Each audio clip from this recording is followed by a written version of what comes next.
తులసిరెడ్డి గారు నమస్కారం అండి. నమస్తే.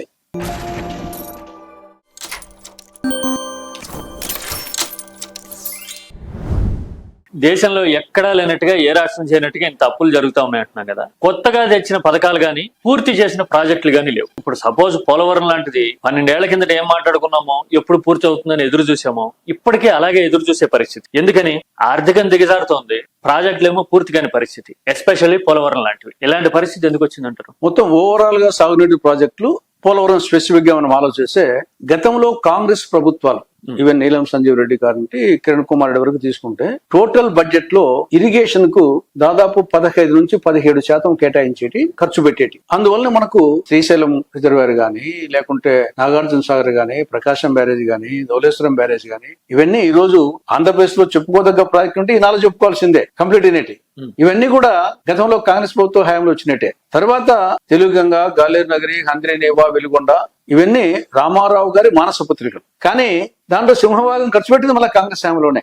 రామారావు గారి వరకు మానస పత్రికలు, దాని తర్వాత ఖర్చు పెట్టింది మాత్రం సింహభాగం టీడీపీ హయాంలోనే. 2019తో అంటే ఈ రిజర్వాయర్స్ అన్ని పూర్తి అయింది మళ్ళీ కాంగ్రెస్ హయాంలోనే. ఈవెన్ వచ్చేసి కడప జిల్లాలోనే తెలుగు కింద బ్రహ్మసాగర్, అంటే గాలేరు నగరి కింద గండికోట రిజర్వాయర్, కర్నూలు జిల్లాలో వెలుగోడు, ఇవన్నీ. కాబట్టి ఆ రోజు బడ్జెట్ కేటాయింపులు, ఖర్చులు బడ్జెట్ ఇరిగేషన్ పెట్టేటి కాబట్టి అయ్యేటి. దీన్ని అంటే కాంగ్రెస్ హయాంలో అభివృద్ధిని, సంక్షేమాన్ని సమపాలనలో చూస్తూ, మంది వ్యవసాయ ప్రధానమైన రాష్ట్రం కాబట్టి, వ్యవసాయానికి సాగునీటి రంగం గుండెకాయ కాబట్టి సాగునీటి రంగానికి ప్రత్యేక ప్రాముఖ్యత ఇస్తూ మనం అట్ ది సేమ్ టైం అలా సంక్షేమ కార్యక్రమాలు, ఈరోజు ఉచిత విద్యుత్ గానీ, తర్వాత మిగతా ఆరోగ్యశ్రీ గానీ, ఫీజు రింబర్స్మెంట్ గానీ, ఆ రోజుకున్నటువంటి పెన్షన్స్, ఇవన్నీ ఈ రోజు అమౌంట్ పెరిగిండొచ్చు కానీ ప్రారంభించింది కాంగ్రెస్ హయాంలోనే. ఈవెన్ అనేక ప్రాజెక్టులు వచ్చేసి సబ్సిడీ బియ్యం పథకం ఒక అనక్షంలో 1.90 పైసలు కూడా ఇచ్చింది విజయభాస్కర్ రెడ్డి హయాంలో. కాబట్టి సంక్షేమ పథకాలు, అభివృద్ధి పథకాలు బ్యాలెన్స్ చేసుకుంటూ రావడం జరిగింది. ఆ విధంగా సాగునీటి రంగానికి ప్రాముఖ్యత ఇవ్వడం జరుగుతుంది. రాష్ట్ర విభజన తర్వాత 2014-19 మధ్య 15% నుండి ఒక్కసారికి 9% తగ్గించడం జరిగింది. అంటే 6% అంటే ఓవరాల్ బడ్జెట్ లో పెద్ద అమౌంట్. దానివల్ల కొంత సాగునీటి ప్రాజెక్టుల మీద ఖర్చు చేయడానికి తగ్గిపోయింది. దాని తర్వాత వైకాపా ప్రభుత్వం వచ్చిన తర్వాత 2019-24 మధ్య దాన్ని 5% తగ్గించింది. కేటాయింపు 5% చేసి ఆఖరికి ఖర్చు పెట్టింది ఎక్స్పెండిచర్ వచ్చేసి 3.5% టోటల్ బడ్జెట్ లో. ప్రస్తుతం వచ్చేసి ఈ గవర్నమెంట్ వచ్చిన తర్వాత దాని టోటల్ బడ్జెట్ లో కేవలం వచ్చేసి 3.5% కేటాయించింది. దానికి 3,22,000 కోట్లు 2025 టోటల్ బడ్జెట్ 3,22,000 కోట్లు. దాంట్లో పోలవరంకు పక్కన పెట్టేసి ఇరిగేషన్ కేటాయించింది 12,000 చిల్లర కోట్లు, అంటే 3.5%. కాబట్టి మెయిన్ డబ్బులు లేకపోవడము అనేది ఒక కారణం. ఇక ఎందుకు మరి డబ్బులు అంటే, వీళ్ళు వచ్చిన తర్వాత వీళ్ళు పోటీలు పడి హామీలు ఇచ్చేసి దీంట్లో వచ్చేసి ఆ సంక్షేమ కార్యక్రమాలకు ఎక్కువ ఖర్చు పెట్టడం అనే కార్యక్రమంలో ఇక్కడ తగ్గిపోతా ఉంది. అది ఒకటి. మిగతా పోలవరానికి సంబంధించి 2 ప్రభుత్వాలు చేసిన మేజర్ తప్పేమంటే, ఇది విభజన చట్టంలో సెక్షన్ 90 దీని కింద ఇది బహుళార్థ సాధక ప్రాజెక్టు, ఇది జాతీయ ప్రాజెక్ట్. ఎంతో స్పష్టంగా చెప్పారంటే, the central government shall execute the project and obtain all requisite clearances including environmental, forest and rehabilitation, resettlement norms. The central government shall execute. ఇది సెంట్రల్ గవర్నమెంట్ యొక్క బాధ్యత. రాష్ట్ర ప్రభుత్వాలు మీరు వచ్చేసి ఎప్పుడు చంద్రబాబు నాయుడు అది కమిషన్ల కోసమో, ఇంకోదాని కోసమో, లేదా నేనైతే త్వరితగతిన పూర్తి చేస్తానని చెప్పేసి ఆలోచన ఏదైనా కావచ్చు, దాన్ని సెంట్రల్ గవర్నమెంట్ బాధ్యతను తన ఎత్తుకోవడంతో రాష్ట్ర ప్రభుత్వం సెంట్రల్ గవర్నమెంట్ దీన్ని వచ్చేసి తన బాధ్యతగా విస్మరించి దానికి ఒక పోలవరం ప్రాజెక్ట్ అథారిటీ నోటు పెట్టేసేసి గాలికి వదిలిపెట్టేసేసింది. దీని పర్యవసానంగా డబ్బులేమో కేంద్రం ఇవ్వాలి, పెత్తనమేమో రాష్ట్ర ప్రభుత్వం తీసుకున్నది. ఆ నేపథ్యంలో కేంద్రం ప్రభుత్వాన్ని ఒప్పించలేక ఆనుంటే డబ్బులు రాకపోవడము, పైగా నడిమధ్యలో పోలవరాన్ని ఏటీఎం చేశారని మోడీ రాజమండ్రిలో అనిపోయాడు చెప్పాడు. ఇది కేంద్ర ప్రభుత్వం బాధ్యతను వచ్చేసి రాష్ట్ర ప్రభుత్వాలు తీసుకోవడం అనేది ప్రధానమైనటువంటి తప్పు. ఇది యాక్చువల్ గా కాంగ్రెసే అధికారంలోకి వచ్చి ఉంటే 2014లో 2016కో 17కో అయిపోయింది. ఎందుకంటే అప్పటికే 32% అయిపోయింది. 2014కు జాతీయ ప్రాజెక్టుగా చేసినప్పటికీ టోటల్ ప్రాజెక్ట్ లో ఇది ల్యాండ్ ఎక్విజిషన్, కాలువలకు మెయిన్ ప్రాజెక్ట్ అంతా 32% అయిపోయింది. అదంతా రాష్ట్ర బడ్జెట్ తో చేయడం జరిగింది. 5,000 చిల్లర రాజశేఖర రెడ్డి పీరియడ్లో కొంత, రోషి గారి పీరియడ్లో కొంత, కిరణ్ కుమార్ రెడ్డి గారి పీరియడ్తో 5,000 చిల్లరతో 5,000 రాష్ట్ర బడ్జెట్ తోనే 32% చేయడం జరిగింది. దాని తర్వాత వచ్చేసి వీళ్ళు వచ్చిన తర్వాత వీళ్ళు చెప్తున్నారు ఏదో మేము 87% అంతా అని. ఇది కాలువలకు సంబంధించి కొంత చెప్తున్నారు. కాలువకు సంబంధించి అప్పుడు కాంగ్రెస్ హయాంలోనే రైట్ మెయిన్ కెనాల్కు 83% అయింది, అప్పుడే లెఫ్ట్ మెయిన్ కెనాల్కు 42% అయింది. ఈ land acquisition rehabilitation main important అనమాట ఇక్కడ. ఇప్పుడు కేంద్ర ప్రభుత్వం ఏం చేస్తా ఉంది, ఇక్కడ ఫేజులుగా చేసేసింది. జగన్మోహన్ రెడ్డి కావచ్చు, చంద్రబాబు కావచ్చు, వీళ్ళు ఫేజ్ 1 ఫేజ్ 2, అది యాక్చువల్ గా ఫేజ్ 1 ఫేజ్ 2 లేదు, అది 150 అడుగుల ఎత్తు. దీన్ని సిడబ్ల్యూసి క్లియరెన్స్ ఇచ్చింది 150 అడుగుల ఎత్తు పోలవరం. అప్పుడు ముందు 200 అడుగులు ఉన్నది, 200 అడుగుల ఎత్తులో నిర్మిస్తే అది పోయి భద్రాచలంలో శ్రీరాముని పాదాలు అవుతాయి అని చెప్పేసి దాన్ని తగ్గించి 150కి తగ్గించారు. కాబట్టి 150 అడుగులు దాన్ని కట్టాలా. ఇప్పుడు ఫేజ్ 1 అని చెప్పేసి 130 అడుగులకు పరిమితం చేస్తుంది. కేంద్ర ప్రభుత్వం బడ్జెట్ లో కూడా 130 అడుగులకే ఇచ్చింది. అందుకే 45+ మీటర్స్ నుంచి 41కి తగ్గింది. అది మీటర్స్ తో కొలిసి అది వస్తుంది.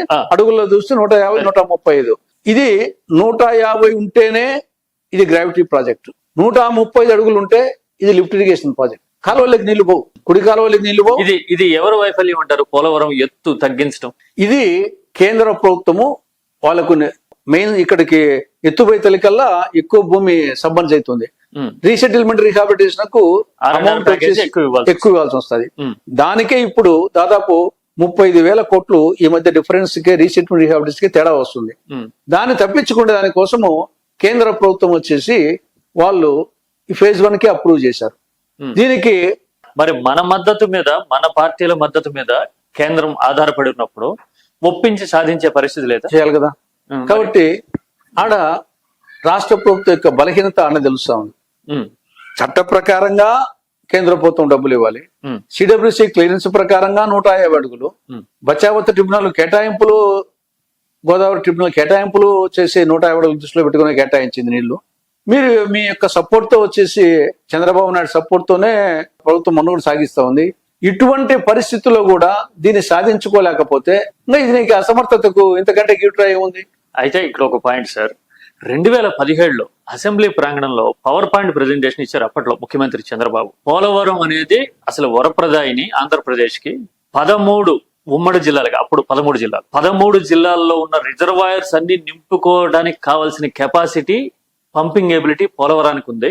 ఇది ఒకటి వస్తే అసలు మన జిఎస్డిపి పెరగటం గానీ, మన రైతుల తలరాత, రాష్ట్ర భవిష్యత్తు మారిపోతుంది అని చెప్పారు. అలాంటిది ఇప్పుడు పోలవరం ఒక పక్కన పూర్తి కాల, ఇంకో పక్కన బనకచర్లని కాదని పేరు మార్చి తర్వాత మళ్ళీ నల్లమల సాగర్ అని ఏకంగా కళ్ళు చెదిరేలాగా, గుండెలు ఎదిరిపోయేలాగా 1,00,000 కోట్ల ప్రపోజల్స్ పెడతాము అని తెర మీదకి తీసుకొస్తా ఉన్నారు. అసలు దీన్ని ఎలా అర్థం చేసుకోవాలి?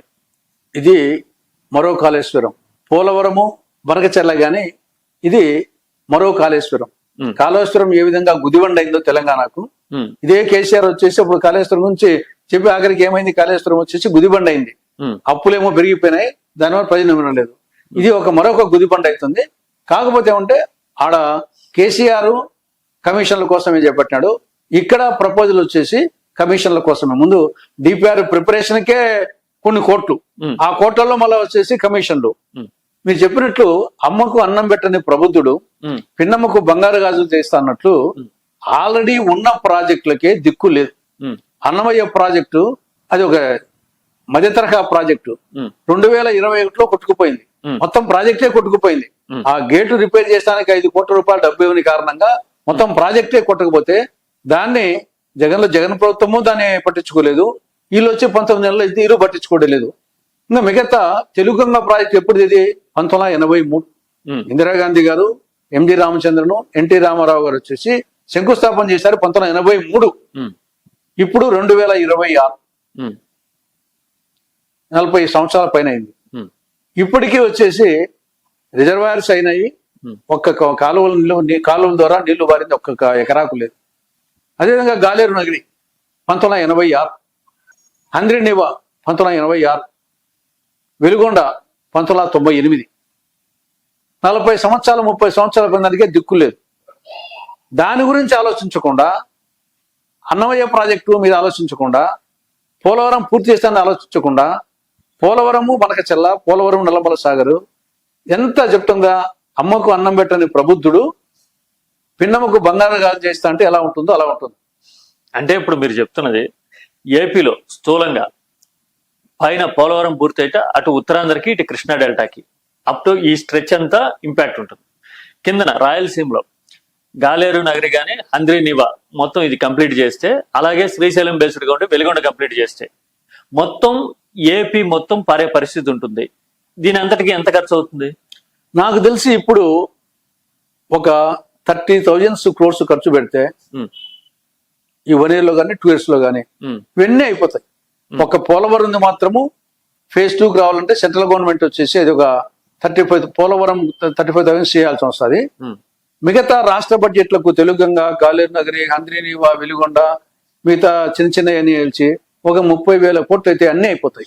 మరి రాష్ట్రం అంతా నీటి సదుపాయం తీసుకురావడానికి 30,000 కోట్లు సరిపోతే 1,00,000 కోట్ల రూపాయలతో నల్లమల సాగర్, బనకచెర్ల లాంటి ప్రపోజల్స్ ని అసలు ఏంటి, దీని వెనక మోటివ్ ఏముంటుంది? కేవలం వచ్చేసి కమిషన్లు, ప్రచారం. కమిషన్లు దాంట్లో వచ్చేసి మెయిన్ గా ఇవన్నీ ఎవరికి పోతాయి? మెగా కృష్ణారెడ్డి కాబట్టి కృష్ణారెడ్డికి ఇంత, ఆయనకి ఇంత. దీని చాలా సులభమైన మార్గం కమిషన్లు కొట్టేది. ఆడదింత ఐడింత బదులు ఒకేసారి మేజర్ అమౌంట్ కొట్టేది. ఇది కమిషన్లకు వ్యవహారం ఒకటి.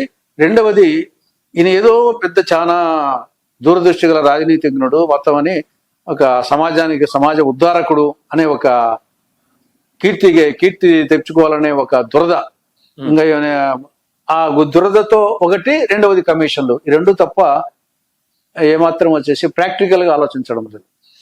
మన దగ్గరేమో ప్రాజెక్టులు ఇట్లా అతిగతి లేకుండా ఉన్నాయి. పొరుగున కృష్ణా పరివాహక ప్రాంతంలో, ఎగువన కర్ణాటక ఆల్మట్టి డ్యామ్ ఎత్తు పెంచుతా ఉంది. ఇలాంటి పరిస్థితి వస్తే అంటే మనకి గోదావరి మీదేమో పోలవరం పూర్తిగాక వాడేమో మళ్ళీ ఎత్తు పెంచుతూ ఉంటే, కేంద్రంలో భాగస్వామిగా ఉండి మనం అడ్డుకోలేని పరిస్థితి ఉంటే ముందు ఎలాంటి వాటర్ క్రైసిస్ రావచ్చు. నడి మధ్యలో ఇదొకటి, ఇది రాయలసీమ ఎత్తిపోతల విషయంలో ఎవరు ఆపినారు అనే దాని మీద రకరకాల ఘర్షణలు జరుగుతూ ఉన్నాయి. తెలంగాణ ముఖ్యమంత్రి ఏమో చంద్రబాబు నాయుడు నా కోసం ఆపాడు అని ఆయన స్వయంగా అసెంబ్లీలో ప్రకటించిన సందర్భం. అసలు ఈ జల రాజకీయాన్ని ఎలా అర్థం చేసుకోవాలి? ఒకటి కృష్ణానది ఒకటి, గోదావరి నది ఒకటి. మనకు వచ్చేసి ఇవి రెండు అంతర్రాష్ట్ర నదులు కాబట్టి దీనికి నీరు పల్ల మెరుగు, నిజము దేవుడు అనుకున్నప్పుడు పైన కిందికి నీళ్లు వస్తేనే అయ్యేది. ఈ అంతర్రాష్ట్ర నదులు కాబట్టి ట్రిబ్యునల్స్ ఏర్పాటు చేయడం జరిగింది. ఇప్పుడు బచావతి ట్రిబ్యునల్ ముందు ఏర్పాటు చేయడం జరిగింది. ఇప్పుడు కృష్ణానదికి మళ్ళీ అడిషనల్ గా బ్రిజేష్ కుమార్ ట్రిబ్యునల్ చేశారు. దీంట్లో నికర జలాలు, మిగులు జలాలు అనే యాంగిల్లో చేశారు. సరే, ఇప్పుడు కర్ణాటకకు సంబంధించి కృష్ణానది మీద ప్రధానంగా ఆల్మట్టి, నారాయణపూర్, ఇంకా మనకు తెలంగాణకు సంబంధించి జూరాల, మనకు తర్వాత శ్రీశైలము, నాగార్జున సాగర్, కృష్ణా డెల్టా, సముద్రం. ఇది ఓవరాల్ గా కృష్ణానదికి సంబంధించి మహారాష్ట్ర, కర్ణాటకలో ఆల్మట్టి, నెక్స్ట్ నారాయణపూర్, తెలంగాణలో జూరాల, తర్వాత వచ్చేసి ఆంధ్రప్రదేశ్ సంబంధించి ఉమ్మడిగా శ్రీశైలం వచ్చేసి ఆ పక్క ఈ పక్క తెలంగాణ ఉంటాయి. నాగార్జున సాగర్ అదే పరిస్థితి. Next Pulichintala, next Krishna delta, బంగాళాఖాతంకి. ఇది ఓవరాల్ గా కృష్ణా నది టోపోగ్రఫీ. దీంట్లో ఆల్మట్టికి సంబంధించి అది 519 మీటర్లు అనుకుంటా. 519 మీటర్లకు దానికి ఇంతవరకు వచ్చేసి అనుమతి ఇవ్వడం జరిగింది. సుప్రీంకోర్టు అనుమతి ఇవ్వడం జరిగింది 519. దానికి ఆల్రెడీ వాళ్ళు కట్టుకున్నారు. కానీ వాళ్ళు 524.256 మీటర్లు, 524.256 మీటర్స్ కు వాళ్ళు వచ్చేసి కర్ణాటక ప్రభుత్వము కట్టుకోవాలని వాళ్ళు నిర్ణయించుకున్నారు. ఇప్పుడేమో 519 ఉంది. ఈ మధ్య పైకి పోయేకల్లా విస్తీర్ణం ఎక్కువైపోతుంది. దాదాపు 150 టీఎంసీలు అదనంగా ఈ నుండి ఈ మధ్యలో పెంచితే 150 టీఎంసీ రిజర్వాయర్ కెపాసిటీ పెరుగుతుంది. కాబట్టి 150 టీఎంసీలు అక్కడనే వచ్చేసి వాళ్ళు పట్టేస్తారు. 150 టీఎంసీలు పడితే మనకు రెండు రాష్ట్రాలకు కలిసి కేటాయించింది 811 టీఎంసీలు. తెలంగాణకు మనకు కృష్ణా నికర జలాలు 811 టీఎంసీలు. ఆన్నే వర్షం ఎక్కువ వచ్చినప్పుడు, వరదలు వచ్చినప్పుడు వాళ్ళకి వస్తాయి, మనకు వస్తాయి, అందరికి వస్తాయి. కానీ సాధారణ సంవత్సరాలు, తక్కువ సంవత్సరాల్లో 150 టీఎంసీలు అక్కడనే పోతే కింద వచ్చేసి మొత్తము అటు తెలంగాణ ప్రాజెక్టులు, ఆంధ్రప్రదేశ్ ప్రాజెక్టులు, నేను చెప్పిన కృష్ణా డెల్టా కానుంటే కృష్ణా డెల్టాకు 181 టీఎంసీలు కావాలా, నాగార్జున సాగర్ కు ఆ పక్క 131, ఈ పక్క 131, తర్వాత శ్రీశైలం ఆధారంగా తెలంగాణ ప్రాజెక్టులు, మన ప్రాజెక్టులకు. కాబట్టి మొత్తము సాగునీటి ప్రాజెక్టులన్నీ ఈ రెండు రాష్ట్రాల్లో నీళ్లు లేక మొత్తం ఖాళీ అయిపోతాయి, ఎడారైపోతుంది. ఇక్కడ ఒక సిచ్యువేషన్ గుర్తొస్తా ఉంది సార్. ఎర్లీ 90s వరకు కృష్ణా డెల్టాలో చిన్నప్పుడు చూస్తే జూలై నాటికి ఊడుపులు అంటారు, నాట్లు స్టార్ట్ అయిపోయేవి. ఎప్పుడైతే 97లో ఆల్మట్టి మొదలైందో, 2003, 2004 నాటికి కంప్లీట్ అయిందో, ఇప్పుడు అక్కడ నాట్లు కృష్ణా డెల్టాలో జూలై నుంచి అక్టోబర్ నాటికి దాదాపు ఆగస్టు సెప్టెంబర్ వరకు అట్లీస్ట్ పోస్ట్ పోన్ అయినాయి. కరెక్ట్ గా ఈ పీరియడ్ మారేసరికి అది పంట చేతికొచ్చే టైంకి కోస్తాలో తుఫాను కొట్టుకొస్తుంది. కరెక్ట్ గా అది లేట్ అవుతుంది, వాడు చేతిలోకి వచ్చిన పంట నోట దగ్గరకు వస్తుంది అనుకునే టైంకి తుఫాను వచ్చి కొడుతుంది. దుర్భరమైన పరిస్థితి. కరెక్ట్. అయితే సార్ 97, 2004 మధ్య పీరియడ్ లో ఎవరు అధికారంలో ఉన్నారు రాష్ట్రంలో అధికారంలో ఉన్న వాళ్ళ మీద ఆధారపడే కేంద్రంలో నడిచింది. ఎగైన్ ఇప్పుడు ఆల్మట్టి ఎత్తి పెంచుతున్నారు, 150 టీఎంసీలు అని చెప్పారు మీరు. ఎగైన్ రాష్ట్రంలో అధికారం మీద కేంద్రం నడుస్తూ ఉంది. 2 సార్లు చాలా చిత్రంగా కర్ణాటకలో కేంద్రంలో ఉన్న పార్టీకి రైవల్ అధికారంలో ఉంటుంది. అప్పుడేమో వాజ్పేయి ఉంటే అక్కడ ఎస్ఎం కృష్ణ, ఇప్పుడేమో మోడీ ఉంటే ఇక్కడ చంద్రబాబు ఉంటే అక్కడ సిద్ధరామయ్య. రైవల్ ఏమో బ్రహ్మాండంగా పనులు చేసుకుపోతున్నాడు, మన భుజం మీద నిలబెడుతున్నామని చెప్పుకునే మనమేమో కనీస ప్రయోజనాలు కాపాడుకోలేకపోతున్నాం. కారణం ఏంటి? ఇది అసమర్థతే. ఎంతసేపు వచ్చేసి రాష్ట్రంలో కుట్టుకోవడమే తప్పనే చేసేసి రాష్ట్ర ప్రయోజనాల గురించి ఆలోచించకపోవడమే, ఇటు పొలిటికల్ గా ఇటు లీగల్ గా. ఆల్రెడీ సుప్రీంకోర్టులో స్టే ఉంది, బ్రిజేష్ కుమార్ ట్రిబ్యునల్ మీద స్టే ఉంది. కాబట్టి స్టే ఉండగా వాళ్ళు పోకూడదు. ఆ విధంగా లీగల్ గా ఫైట్ చేయాలి, పొలిటికల్ గా ఫైట్ చేయాలి. ఆ యొక్క ఎంతసేపు వచ్చేసి ఇక్కడుండే నువ్వా నేనా అని ఈ గలాటే జరిపోయింది తప్పనిచ్చేసి రాష్ట్ర ప్రయోజనం నుంచి ఆలోచించడం లేదు. అది ఒకటి. రెండవది, కర్ణాటక దాటిన తర్వాత నెక్స్ట్ తెలంగాణ పాలమూరు రంగారెడ్డి డిండి ఎత్తిపోతల పథకాలు 2 అక్రమ ప్రాజెక్టులు. ఒకటేమో 90 టీఎంసీలు పాలమూరు రంగారెడ్డి, డిండి 30 టీఎంసీలు, 120 టీఎంసీలు శ్రీశైలం రిజర్వాయర్ నుండి 817.5 అడుగుల ఎత్తుల నుండి లాగేట్టుగా. పోలవరం ఏమో ఇది పోతిరెడ్డిపాడేమో 841 కాడ ఉంది. మన హంద్రీనేవా గాని వెలుగొండ గాని హైట్ లో ఉన్నాయి. ఇది 817.5 అడుగుల ఎత్తు నుండి నీళ్లు లిఫ్ట్ లాగేట్టుగా పాలమూరు రంగారెడ్డి డిండి 90 టీఎంసీలు 30 టీఎంసీలు 120 టీఎంసీలతో దానికి బచావతి ట్రిబ్యునల్ కేటాయింపులు లేవు, సిడబ్ల్యూసి రికమెండేషన్ లేదు, కృష్ణా రివర్ మేనేజ్మెంట్ రికమెండేషన్ లేదు, అపెక్స్ కౌన్సిల్ అప్రూవల్ లేదు, 11th షెడ్యూల్లో దాన్ని మెన్షన్ చేయలేదు. విభజన చట్టంలో 11th షెడ్యూల్లో ఈవెన్ మిగులు జిల్లాల ఆధారంగా సరే తెలంగాణ ఏం కట్టుకోవచ్చు, ఆంధ్రప్రదేశ్ ఏం కట్టుకోవచ్చు అని చెప్పేసి చట్టంలో దానికి పేర్లు మెన్షన్ చేశారు. ఇది మన తెలుగు గంగా, గాలేరు నగరి, హంద్రేని, వెలుగొండ, అక్కడ కల్వకుర్తి, తర్వాత నెట్టెంపాడు. ఈ యొక్క పాలమూరు రంగారెడ్డి డిండి ఎక్కడా మెన్షన్ లేదు.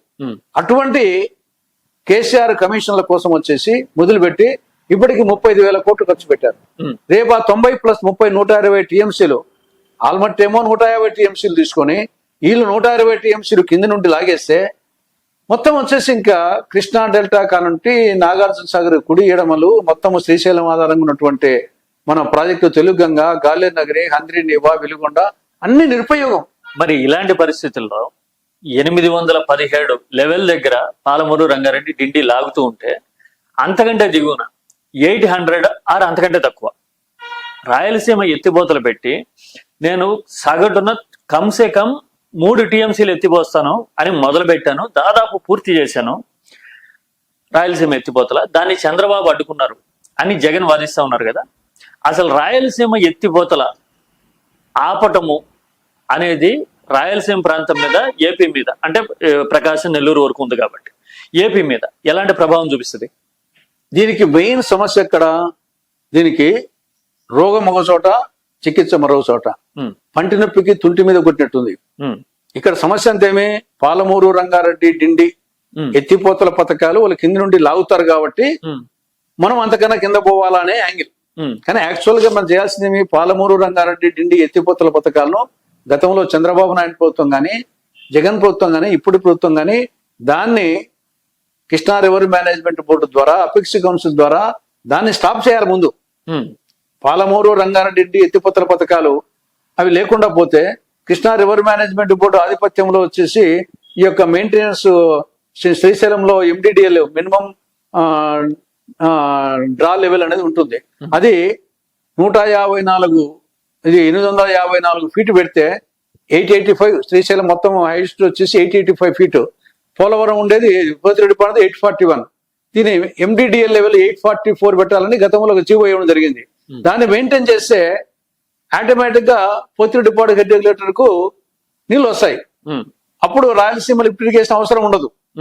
దాన్ని స్టాప్ చేయగలే అప్పుడు ఆ గవర్నమెంట్ ఈ గవర్నమెంట్ ఏ గవర్నమెంట్ దాన్ని స్టాప్ చేయక అది ఇల్లీగల్ ప్రాజెక్ట్ అయినప్పటికీ ఆ ప్రయత్నం చేయకుండా మీరు అది తీసుకుపోతే నేను ఇది తీసుకుపోతా అని చెప్పేసి జగన్మోహన్ రెడ్డి పీరియడ్లో నువ్వు 717 నోటు తీసుకుంటే నేను 800 లోపల నోటు తీసుకుంటా అని చెప్పేసి ఈయన సంగమేశ్వర్ దగ్గర నుండి లిఫ్ట్ ద్వారా వచ్చేసి శ్రీశైలం రైట్ మెయిన్ కెనాల్ కు అంటే పోతిరెడ్డిపాడు బనకచెర్లకు మధ్యలో ఉండే ఆ కెనాల్ లేకి 3 TMC పెడతా అని చెప్పేసి చెప్పారు. కానీ యాక్చువల్ గా చేయాల్సింది అది. సరే దీనికి 2 విధాలుగా సరే సంథింగ్ వచ్చేసి ఈ ప్రాజెక్టులకు తెలుగు గంగా గాలేరు నది మేలు జరుగుతుంది. అంతవరకు వచ్చేసి ఎత్తిపోతల వలన ఇది అవసరమైన ప్రాజెక్టే ఈ నేపథ్యంలో. కానీ దానికి అనుమతులు లేని ప్రాజెక్ట్. దానికి అనుమతులు తీసుకోవాలి. నువ్వు నేషనల్ గ్రీన్ ట్రిబ్యునల్ తీసుకోవాలా, అపెక్స్ కౌన్సిల్ తీసుకోవాలా, కృష్ణా రివర్ మేనేజ్మెంట్ బోర్డు తీసుకోవాలా. అది కొత్త ప్రాజెక్ట్ కాకపోవచ్చు.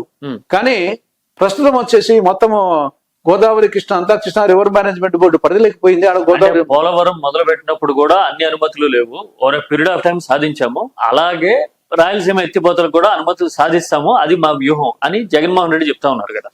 నీకు జగన్మోహన్ రెడ్డి అధికారంలోకి వచ్చే కల్లా నీకు కృష్ణా మీద గోదావరి మీద నీ పెత్తనమే లేదు, రాష్ట్ర ప్రభుత్వాల పెత్తనమే లేదు. అప్పటికే కృష్ణా రివర్ మేనేజ్మెంట్ బోర్డు పరిధిలోకి పోయింది.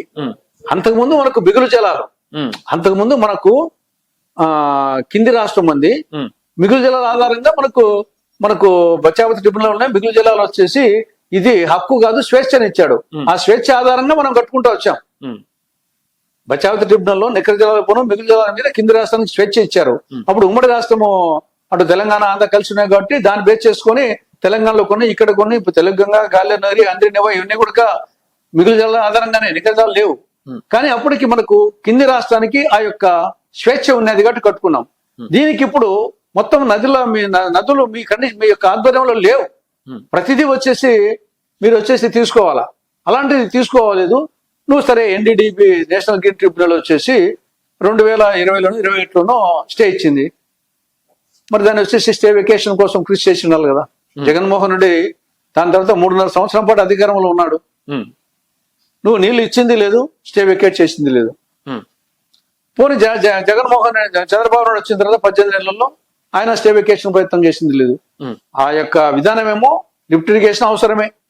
లేదా ఈ చంద్రబాబు నాయుడు ఏమంటున్నాడు, మేము ముచ్చుమర్రి నుండే దేవాలను కొన్న వీడికి ముచ్చుమర్రి నుండి ఆంధ్రనేవాకు తెచ్చింది వాస్తవమే, అది కూడా ఇల్లీగలే, దానికి అనుమతులు ఏం లేవు. కానీ అయిపోయింది. మేము ముచ్చుమర్రి నుండి రాయలసీమ ఎస్ఆర్ మెయిన్స్ తేవాలనుకున్నాము, అది మెటీరియలైజ్ కాలేదు అని వీళ్ళు అంటారు. దానికంటే రాయలసీమ లిఫ్ట్ ఇరిగేషన్ బెటర్ అని చెప్పేసి మేము అనుకున్నాము తెచ్చామని వీళ్ళు అంటారు. ఏది ఏమైనా అది కాలేదు ఇది కాలేదు. దానికి అనుమతులు లేవు, దీనికి అనుమతులు లేవు. దానివల్ల నీళ్ళు రాలేదు, దీనివల్ల నీళ్ళు రాలేదు. పోనీ పాలమూరు రంగారెడ్డిని అడ్డుకున్నావా, అది లేదు. చేయాల్సిందేమో పాలమూరు రంగారెడ్డిని అడ్డుకోవడం, ఆల్మట్టిని అడ్డుకోవడం. ముందు అవి చేయక అవి అడ్డుకుంటే బదులు ఇది చేసి వీళ్ళిద్దరి మధ్య పోటీ పడి నీకంటే నేను నాకంటే నేను చెప్పేసి ఇవి మధ్యలో ఇవన్నీ వచ్చేసి గ్రీన్ ట్రిబ్యునల్కి పోవడము, తెలంగాణ వాళ్ళ అబ్జెక్షన్ పెట్టడము. ఇది ఆఖరికి అనుమతి లేని ప్రాజెక్టు కాబట్టి ఎప్పటికైనా సమస్య ఇది. అనుమతులు తెచ్చుకోవడం అనేది ఇది అవసరమైన ప్రాజెక్టే, కానీ అనుమతులు లేని ప్రాజెక్టు. కాబట్టి అనుమతులు తెచ్చుకొని అవసరమైన ప్రాజెక్టు నిర్మించుకోవడమా, లేదా శ్రీశైలంలో ఎండిడిఎల్ లెవెల్ 854 కన్నా మెయింటైన్ చేస్తే ఆ పైన నీళ్లుంటే అన్ని కృష్ణా డెల్టాకు నీళ్ళు వస్తాయి, జల విద్యుత్ కేంద్రాలకు నీళ్ళు వస్తాయి, అందరికీ నీళ్ళు వస్తాయి, తెలంగాణకు నీళ్ళు వస్తాయి, మనకు నీళ్ళు వస్తాయి. కానీ దాన్ని మెయింటైన్ చేయమని చెప్పేసి కృష్ణా రివర్ మేనేజ్మెంట్ చేయాలా. దాని మీద రాష్ట్ర ప్రభుత్వాలు ప్రెజర్ తేవాలా. కాబట్టి ఇది అవగాహన లేకపోవడము ఇరిగేషన్ మినిస్టర్స్ కు. ఇప్పుడు ముఖ్యమంత్రులు ఏం చేస్తారంటే వాళ్ళకు ఇది అయిపోతానే రేపు ఇంకో ఇష్యూ వస్తుంది. ఈ ఇరిగేషన్ మినిస్టర్స్ వాళ్ళకి అవగాహన లేక కొంత ముఖ్యమంత్రులను వచ్చేసి కన్విన్స్ చేసే శక్తి లేక వాళ్ళకి అపాయింట్మెంట్లు కూడా ఇచ్చే పరిస్థితి ఆ గవర్నమెంట్ కానీ ఈ గవర్నమెంట్ కానీ. ఇట్లా మొత్తం వచ్చేసి ఇరిగేషన్ ప్రాజెక్ట్స్ ఎక్కడ వేసిన గొంగలు ఎక్కడ పని ఇష్యూస్ మాత్రం కాంట్రవర్షియల్ ఇష్యూస్ ఎక్కువైపోతుంది తప్ప నీళ్ళు బారింది ఏం లేదు. అంటే ఓవరాల్ గా అనుమతుల కొట్లాటైనా పొలిటికల్ కొట్లాటైనా ఏదైనా కానీ రాష్ట్రం అయితే నష్టపోతుంది.